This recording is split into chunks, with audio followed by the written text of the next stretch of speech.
Cik Damia okey ke? You mean diri I ke hati I?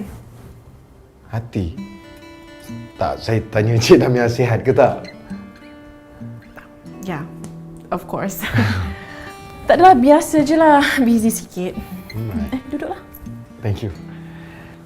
Macam mana dengan produk baru Cik Damia? Okey, Alhamdulillah. Pakcik Jamal pun ada datang. Dia kongsi resipi baru. Rajin betul dia buat research.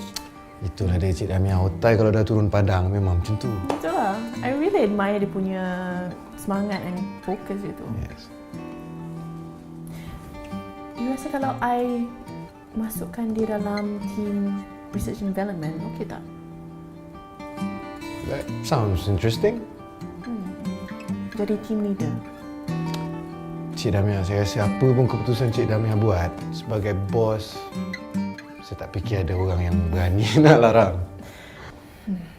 Not really, I'm just the lady boss. Entahlah, kadang-kadang I rasa macam I tak boleh nak handle lah semua benda, you know. Sometimes I need a man.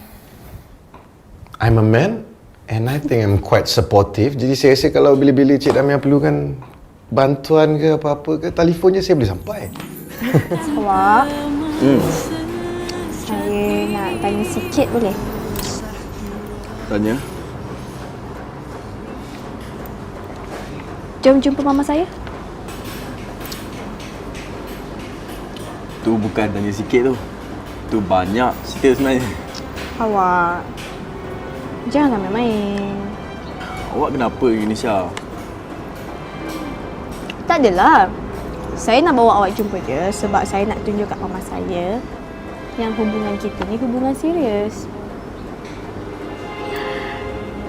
Ke awak tak pernah serius pun dengan saya? Saya serius dengan awak. So? Ada masalah ke kau nak jumpa mama saya? Awak, siapa je yang tak kenal Puan Sri Suraya mama awak tu? Saya ni belum cukup perisai lagi nak pergi jumpa dia. Awak, mama saya tu macam orang lain, orang biasa je. Tapi dia ada pangkat. Saya ni tak ada apa-apa. Tapi awak ada saya kan? One day, insyaAllah, bila dah sampai masanya, saya nak buktikan kat dia yang saya betul-betul nak jaga awak. Okey, Insya? Suka hati awak lah. Mama? Tak tidur lagi? Nia, layan buku. Kejap lagi lah, rasa tak ngantuk pula. Lapar ke malam-malam bangun? Kalau nak makan, dalam fridge Mak suruh tinggalkan makanan sikit. You just reheat je. Nanti kalau Nisha nak, Nisha ambil. Okay. Ma, Nisha nak share something boleh tak? Okay. Nisha ada rapat dengan someone. Siapa? Anak Datuk mana? No, bukan anak Datuk. Cucu Maksum. Oh.